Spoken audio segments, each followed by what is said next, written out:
the Titans, the division is ours. I don't care what Houston did yesterday. They're going to go get their Letterman jackets again. The Indianapolis Colts are 2-6 against the Titans since Pat McAfee came up here and did his wrestling announcement.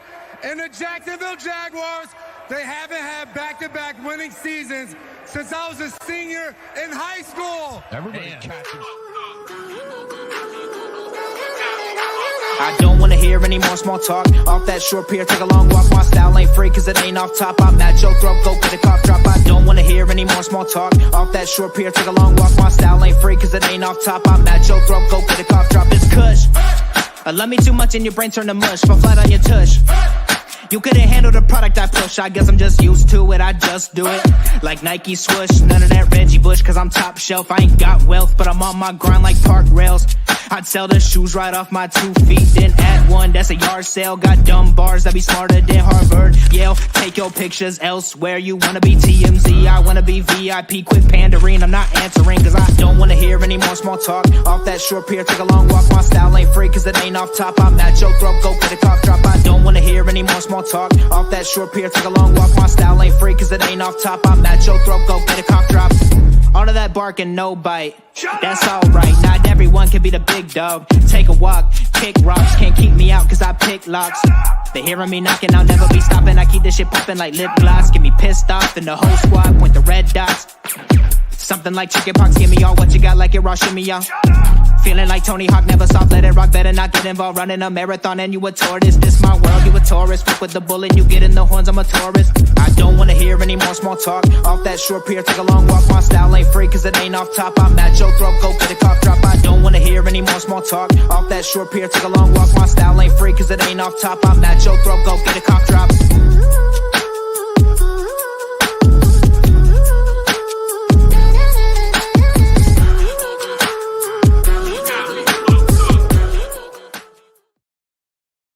The Titans, the division is on. Hey everyone, good evening and welcome to another edition of the Titans Fan Battle podcast, brought to you as always by the Fan Battle Sports Network. And as always, remember to join us over on fanbattlesports.com for the latest blogs and opinions on all of the AFC South teams and expanding all the time, going into college teams, other NFL teams. And you can find previous episodes over there. Remember to like, share, comment, all that good stuff.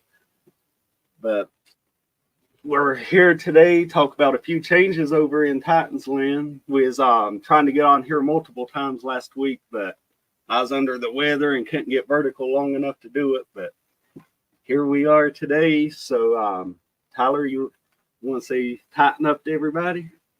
Welcome, everyone, and welcome to the dawn of the Callahan era in Nashville, Tennessee. Absolutely. That's the first thing on the docket tonight. We got a new head coach, and it's actually the number one head coach that I was wanting from the moment we fired Vrabel. I said I wanted Brian Callahan, and they went out there and got him. So kind of funny the way that he ended up there, because he was scheduled for interviews with the Panthers the next day after us, the Falcons the day after that, and his flight got canceled due to weather coming to Nashville. So we was actually going to move to the back of the line. And Amy ended up sending the Titans private jet to go and get him to make sure we stayed first in line and didn't let him out of the building without signing the contract. So he was also the first head coach hired from outside the organization in this hiring cycle. So I feel like we had him as our number one guy. We went out there and made things happen, make sure we got who we wanted right there. So you think we got the right guy? Was you looking at someone else as head coach, or?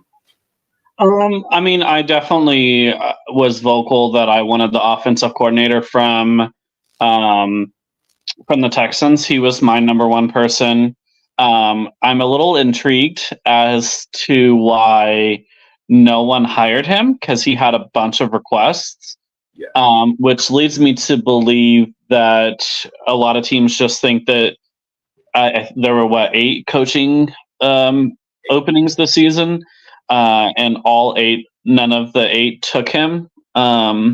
Leads me to believe that they must think that he needs a couple more years to cook in Southern Texas before taking a position as a head coach elsewhere.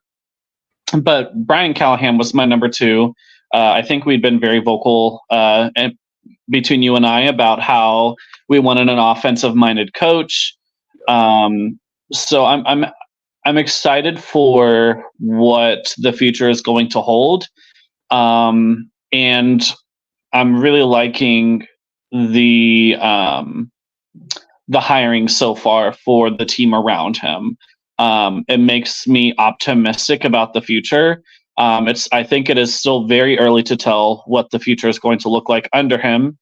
But I think that everyone should welcome him with open arms because this is our team. And why would you not want him to be successful? Yeah, absolutely.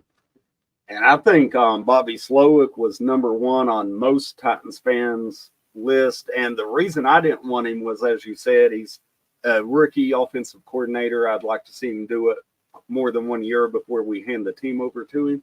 Yeah. But I was seeing multiple reports on ESPN and NFL Network that he didn't interview well, that it didn't have to do with his resume or anything. It's like he didn't instill that confidence in the GMs that were interviewing him. Mm-hmm.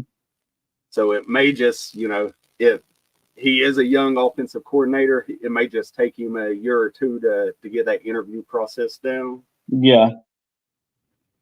And number 2 on most of the as far as offensive coordinators interviewing for the job, a lot of people wanted Ben Johnson, the Lions offensive coordinator, and everybody kind of gave up on him because all the reports said he was the Commanders head coach, that as soon as the Lions exited, they were signing him, and then they end up waiting on him, and then he decides to stay in Detroit, and so they lose out on all of the head coaching hires and end up with Dan Quinn. Yeah, I mean, you could be aggressive like the Titans were, or you can be conservative like the Commanders. We'll see in a season and 2 how it shakes out. Yeah, I agree. We got the 7th pick. They got the number 2 pick. We both have young quarterbacks, so we're in similar situations. And so we'll see if we had the right approach or if they did. And we have the number 1 and number 2 most cap space going into this offseason. Yeah, good point. We're within like $3 million of each other in cap space. And let's hope. Let's pray to the football gods that we cut Dillard from our roster so that we get more money. Oh yeah, I think as soon as the off season starts, the first day of the league year, he has to go, and that's $6.5 million that gets added to our cap space. That would move us up into first place in cap space.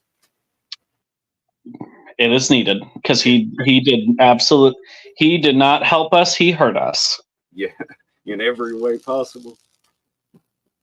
So, but something that I do think is going to help us is we also went out and got aggressive with their defensive coordinator hire.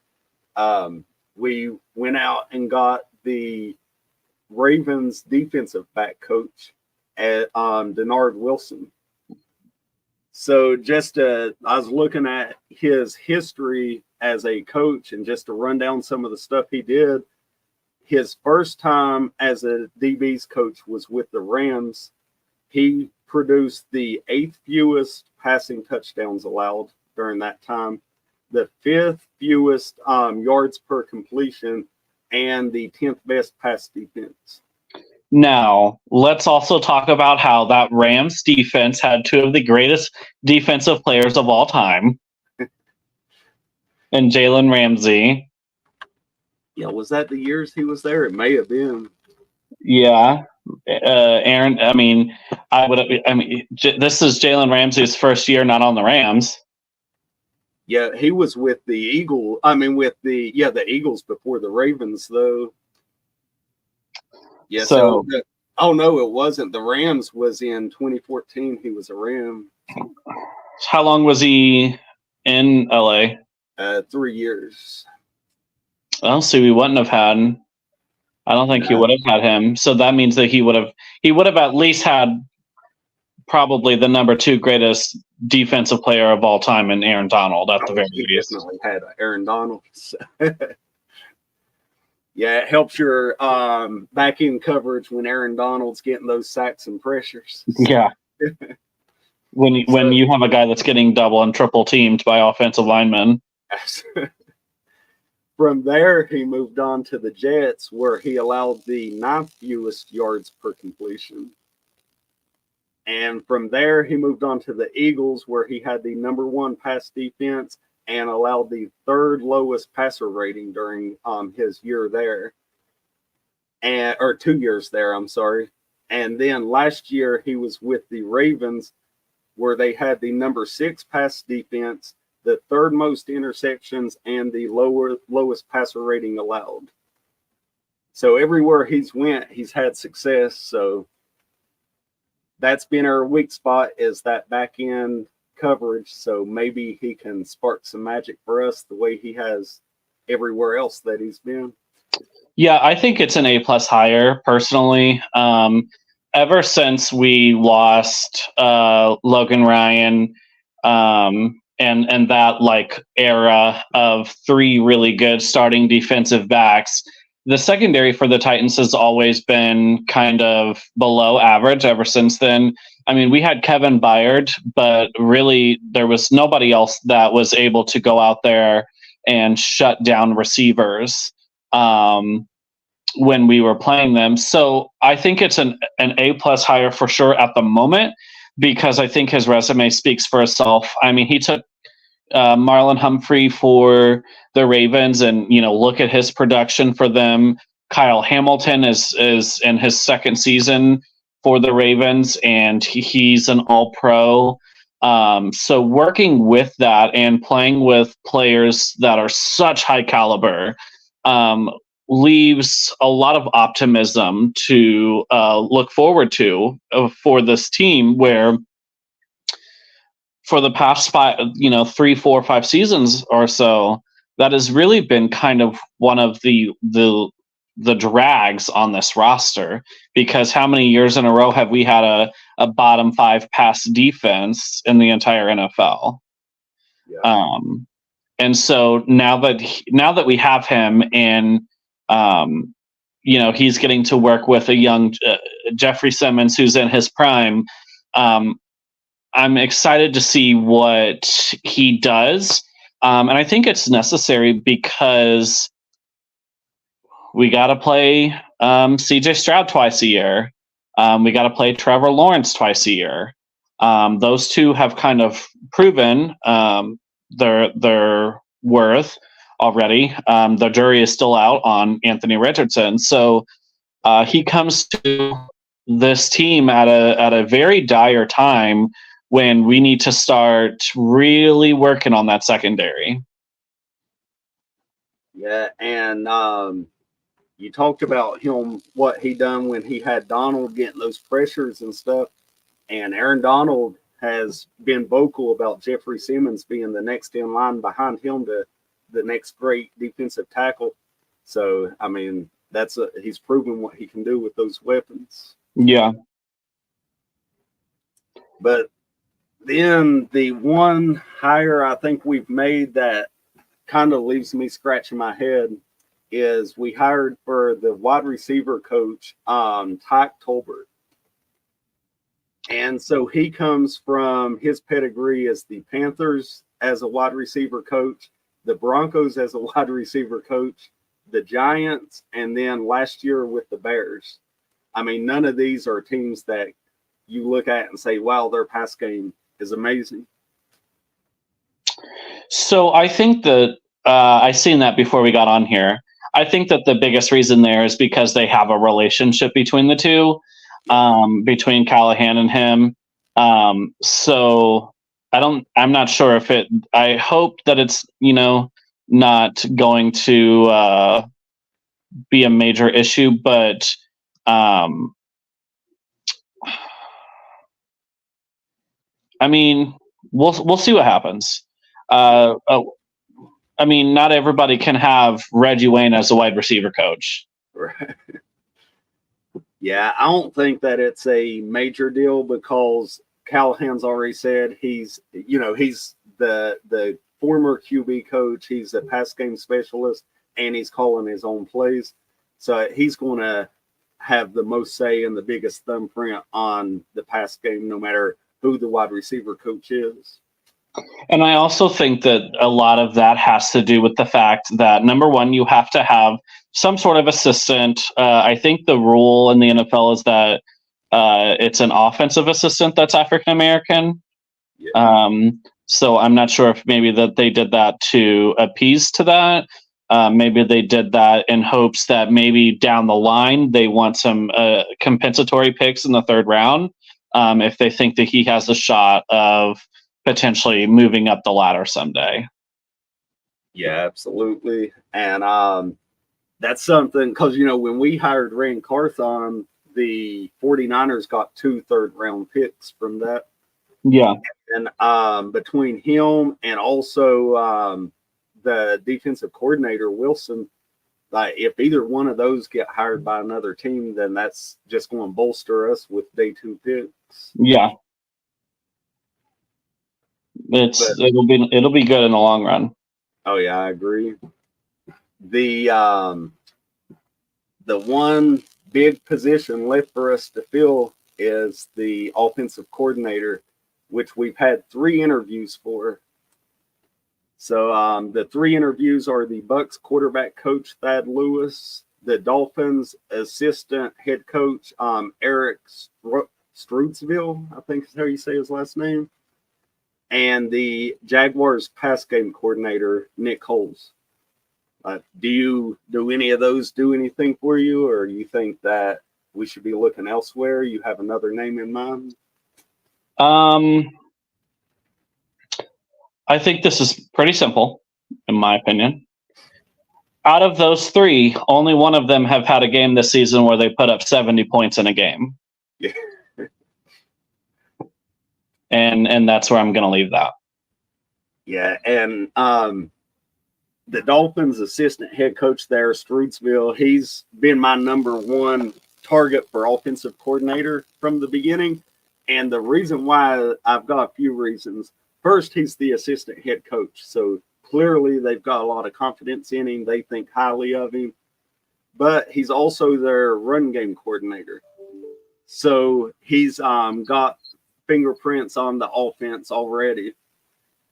And so he's also the running backs coach. And we've got a young running back. So he's going to need, if he's going to take over, he's going to need good coaching. And he's been their running back coach since 2017. So it ain't a new hire or anything.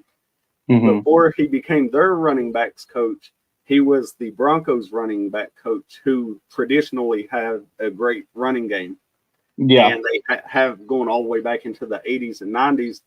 But he remained the running backs coach through 4 coaching changes there. And so every time they would fire a head coach for 8 years, the new head coach would come in and say, I want to keep this guy. So, I mean, he's got a strong running pedigree. And we have Callahan as a pass specialist head coach who's calling his own plays. And so I think it would be a good balance to have a running offensive coordinator, and who's also, the Dolphins are considered the 4th most analytically driven team in the NFL. So he's going to not have to call plays, but he's going to be able to look situationally at the analytics and be in Callahan's ear and say, run here, play action here. And I think it's going to just strengthen the offense all the way around. Well, I think at the very least, something that we need to talk about is how all of a sudden, with Callahan as our head coach, these people want to come to Tennessee. They are choosing this franchise where they over these other franchises that had a winning record this season. I think it speaks a lot to the pedigree of what Rand and what Brian Callahan want for this team right now and what they want for the future and etc. And so that's why I have a lot of optimism, because these guys that are very in network with the big wigs in the NFL, with the owners, with, you know, all the big names in the NFL, they see this guy and they want to come work for him. This past off season, where we weren't reading about people wanting to go to the Texans to be alongside with DeMeco Ryans. People weren't choosing the Texans franchise over all of these others. And I bring up DeMeco Ryans because I'm presuming he's going to be the head coach of the year. So there's a lot to be excited for. There's obviously room for error. You know, I'm not foreseeing us going to the Super Bowl next year. It would be nice. I would love it. But I don't foresee that for us yet. But I think we as Titans fans, we are seeing what having a head coach where people want to coach with you and not your friends. I think that we are setting ourselves up for a good future. Yeah, I agree. And that's something I didn't touch on with the defensive coordinator hire. Wilson, you know, when we hired him, he was the DB coach for the Ravens. The Ravens defensive coordinator was hired as a head coach in Seattle. And so the Ravens, if once he got hired, within 30 minutes, we was announcing the hire of Wilson.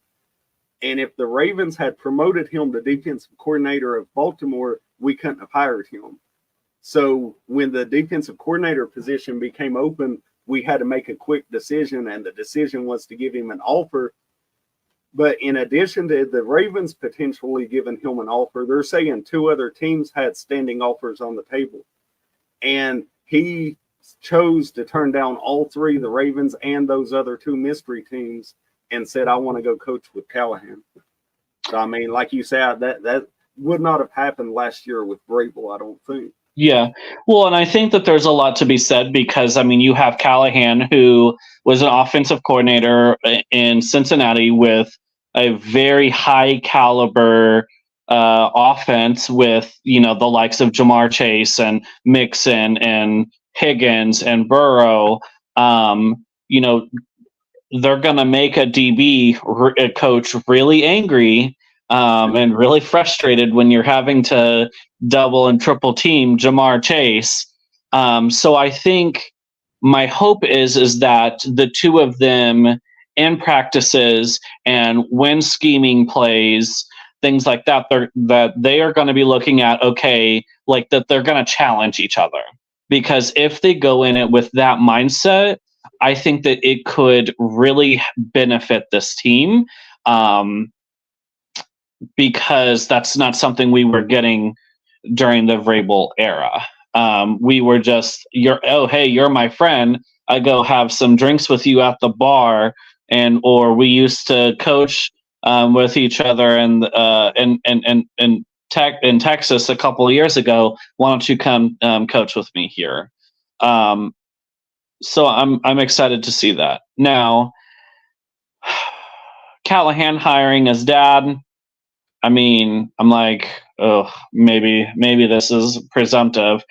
But then when you read he's one of the greatest offensive line coaches in all of NFL history, yep, and we have an offensive line problem, you want the best of the best. So, yeah, I don't mind him hiring his dad either, which that was the next thing on my list. They asked him about it at his press conference, and he kind of gave a sideways smile and said he's under contract. I can't talk about that. Well, right before we come on here, news breaks that we've officially requested an interview with his dad now, and his dad's believed to already be on his way to Nashville pretty much.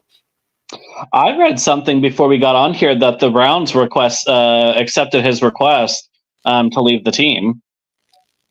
That would be, I didn't see that yet, but that would be major if they do accept that request, because that would mean that we don't have to promote him. We could bring him on as the O-line coach. Because if they denied his request to leave, then we would have to promote him to something like assistant head coach or something. Yeah, I could have swore I seen that they accepted his request for release. Nice. And like just running down his resume, 4 decades as a coach, 3 decades in the NFL. I mean, you can't ask for a better pedigree than that to come onto your coaching staff. He's been the head coach of multiple NFL teams, considered, like you said, one of the greatest in NFL history to do it. So, I mean, that's our biggest weakness. So if we can get one of the best ever to come in, then I say do it. I mean, that's like saying that you would want to reject Bill Belichick as your defensive coordinator. Exactly. Which, with Dan Quinn getting hired, and Jerry Jones said that never say never about Belichick coming to the Cowboys. So, I mean, maybe he is going to be a defensive coordinator this year. I don't foresee that happening. Another one of the greatest that ever do it he's requesting to get an interview with the Titans is Mike Munchak. Have you read anything about that? Yeah, I seen that. Did we request him or did he request us? No, he requested us. And so like his history, 8-time All-Pro offensive lineman, 9-time Pro Bowler, the 1980s NFL All-Decade team, and his numbers retired in the Titans Ring of Honor. And he's in the Texas Sports Hall of Fame for his time as an Oiler. So he spent 11 years playing for us before we became the Titans. The day that he retired, the very next week, he was hired on to coach the offensive line. And he spent over 10 years doing that, 3 years as the head coach of the Titans. So he's also considered one of the 10 or 15 best offensive line coaches in NFL history. And so if we do get Callahan and give him a promotion, bring Munchak, you got 2 of the top 15 or 20 ever to do it. And coaching the O-line, as long as they're seeing eye to eye in the way they're coaching, then I don't see how we could go wrong bringing those 2 on. Because his thing was he spent so long making us an elite O-line, so he wants to come out of retirement, and it would be like his legacy to come back and rescue the O-line again. How heroic of him. I mean, that would be nice. I mean, idealistically, again, like that would be nice if that were to happen. I mean, at the end of the day, to speak factually, we can have the best coaches in the world, but you have to be able to get the players. So we'll see what happens. I mean, it's a possibility that we have 4 brand new starters on that offensive line this upcoming season. Yeah, I think we need at least 3 brand new ones. I wouldn't mind if we keep anyone. Of course, we're keeping Skronsky, but keep Brunskill at the right guard. But then both tackles and center definitely we have to replace. And looking at Munchak's bio here, he's 62, so he's 10 years younger than Bill Belichick, and we're talking about him looking for a job. So, I mean, he's not too old to come back, I guess. That's true. I mean, we're all talking about multimillionaires, so they're sitting at home in their mansions, twaddling their thumbs, trying to find things to do. Yeah, exactly. That's what's his name, Frank Reich. He's getting paid how many million from the Colts and from the Panthers right now, and still looking for a third job. That dude's just sitting at home laughing all the way to the bank right now. I mean, I want his job. I want to sit on my couch and make millions of dollars a year. Yeah, exactly. He's coached 12 games or 13 games the last 2 seasons, and he's getting paid until 2026 by both teams. Yeah, must be nice. You know what I could do with all that money? I'd go on vacation every day. Yeah, I wouldn't be working, that's for sure. Yeah. So we talked a little bit, touched on Belichick. Also Vrabel. I mean, two guys that when they got cut, everyone said they'll be hired within a week. And all the head coaching jobs are filled. They're both sitting on the sidelines for 2024. You think that either of them, you think that's I think it's the end for Belichick. I mean, you're 72, like, take the opportunity and retire with some grace. Just go off into the sunset. But Vrabel, I think he will probably be back next year. I think the reason why Belichick wasn't hired is I read all the reports that said that he wanted basically a lot of control in the roster. He basically wanted the same thing with all these other teams that he was interviewing with that he had in New England. And not everybody runs their system that way. I mean, if I've got a 6-time Super Bowl champion coach, I mean, I'm going to listen to what he has to say. I think I don't necessarily think it's a bad idea for him to maybe take a season off, really like work on some schemes. And then when there are coaching positions available next year, which I'm sure there will be, I think I know a couple, then he'll have somewhere to go. I agree. I really thought that he had a decent shot at the Seahawks job with Vrabel as his defensive coordinator, but I read that his best shot was the Falcons. Yeah, that he asked for everything from the Falcons. They said that he was wanting way too much money plus full control of the team. Yeah. Who do you think? What teams do you think have coaching openings next year? That's a good question. I wonder how patient the Jaguars are going to be after this. Last year, they were one loss from getting eliminated and then went on the miracle run and barely make the playoffs. And then this year is just a complete letdown from start to finish. Like, how patient are they going to be knowing that they've got Trevor Lawrence and he ain't getting any younger? Fair. Okay. Other than that, I could see the Giants making a move. They've been like down for quite a while. Yeah, they just had a coach last year win head coach of the year. I think he still has another year or two. I think he still has at least 2 years left in him. That's what we said about Vrabel too. See, in 2021. True. Okay. Because I mean, the Giants have basically squandered Daniel Jones. Like, he's halfway through his second contract at this point.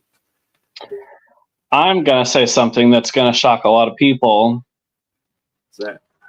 I think the Pittsburgh Steelers are looking for a new head coach after next season.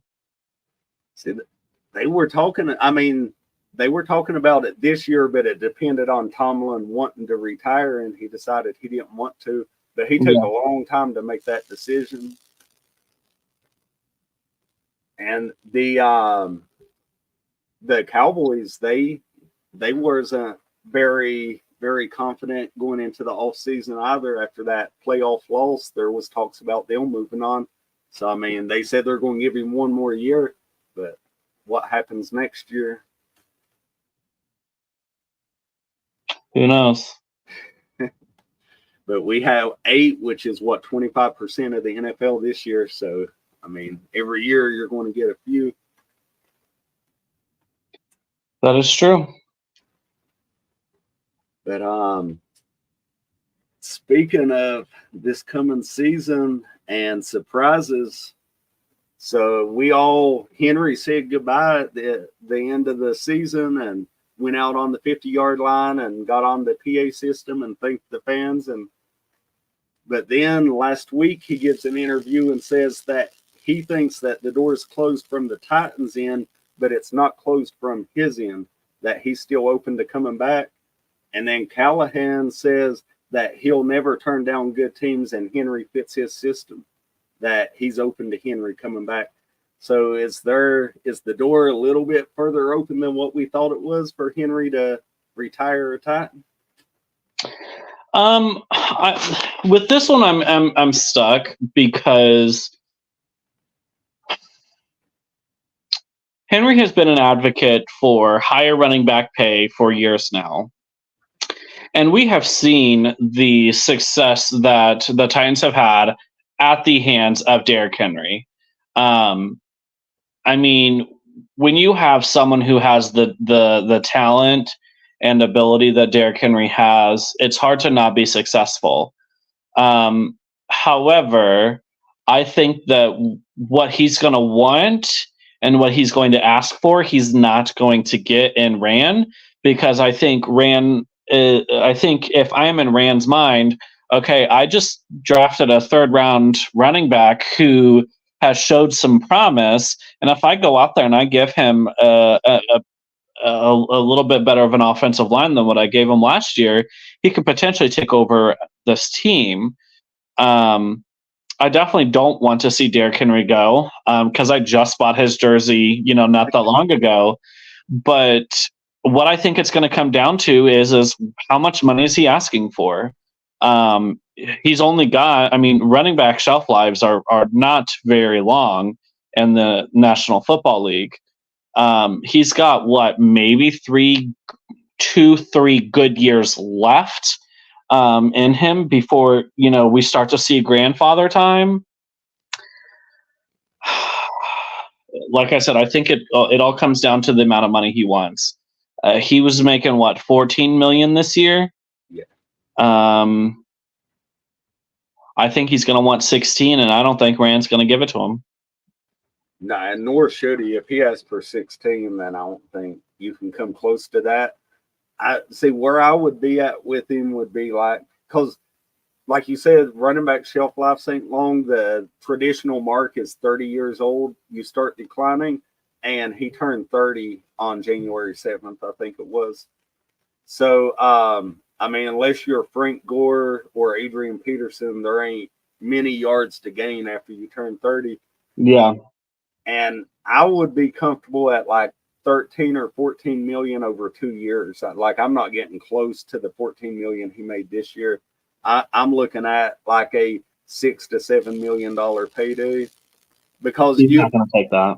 No, I don't think he will either. But he's not going to get we're paying him 14 million to get 250 to 300 carries on the season. He's not going to get that next year. Like you said, with Spears taking a share of those carries, the money goes down when the carries go down.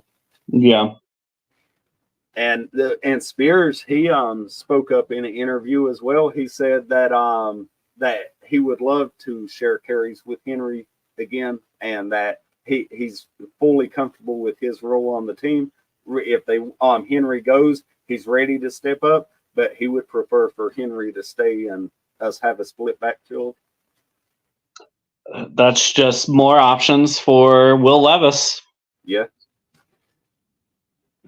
Yeah, and I think for Henry to stay, he's also going to want to see us invest in the offensive line, even if we don't invest in him.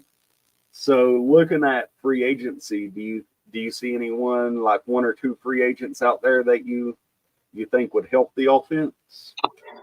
Well, I was looking at the top 20 list of free agents this season. I think there was one offensive lineman that cracked the top 20, and that was Tyron Smith from the Cowboys. Yep.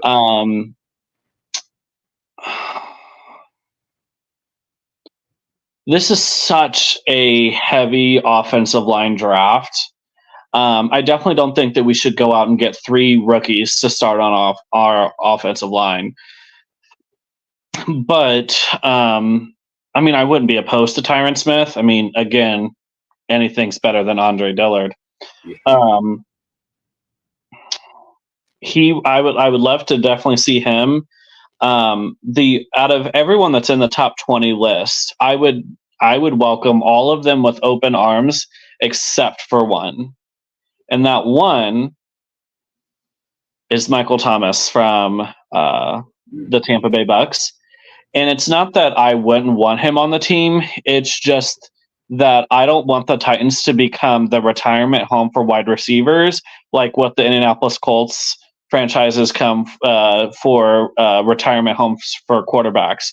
I don't want 30+ year old wide receivers on our roster starting at number 1 and number 2, unless we were to trade D-Hop to get more money in cap space and to get maybe an additional pick or 2 on day 2 or 3.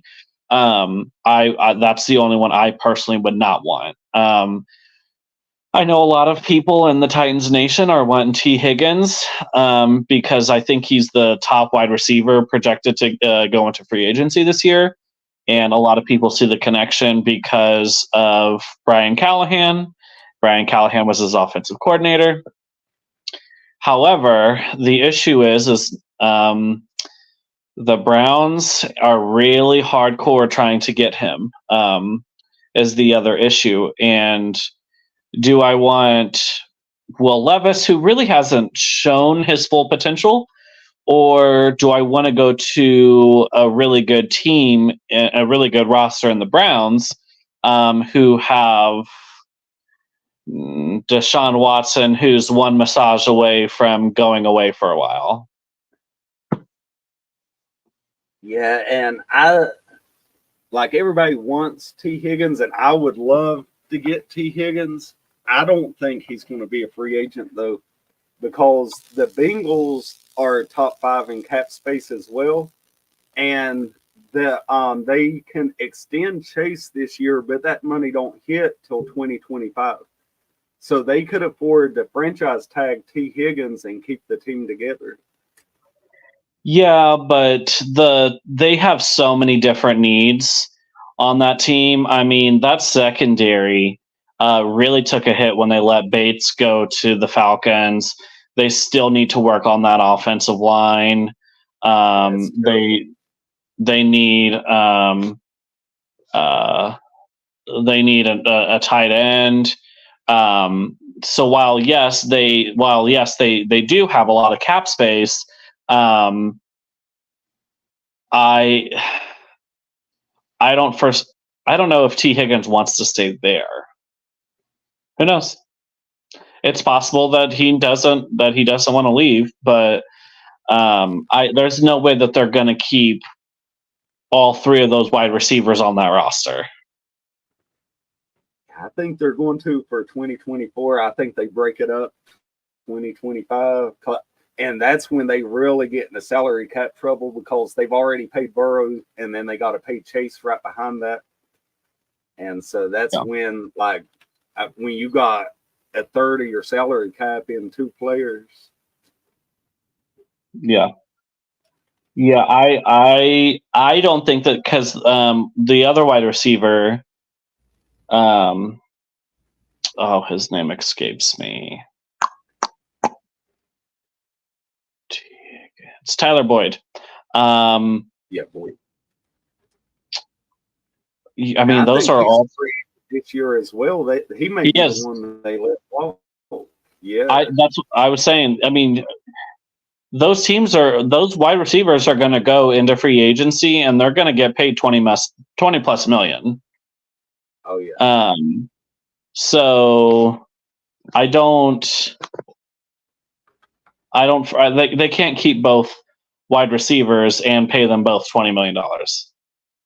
Nah. I think Boyd definitely hits free agency this year. But Tyron Smith, he's like you said, probably the top offensive lineman in free agency, but he's also turning 34 this year.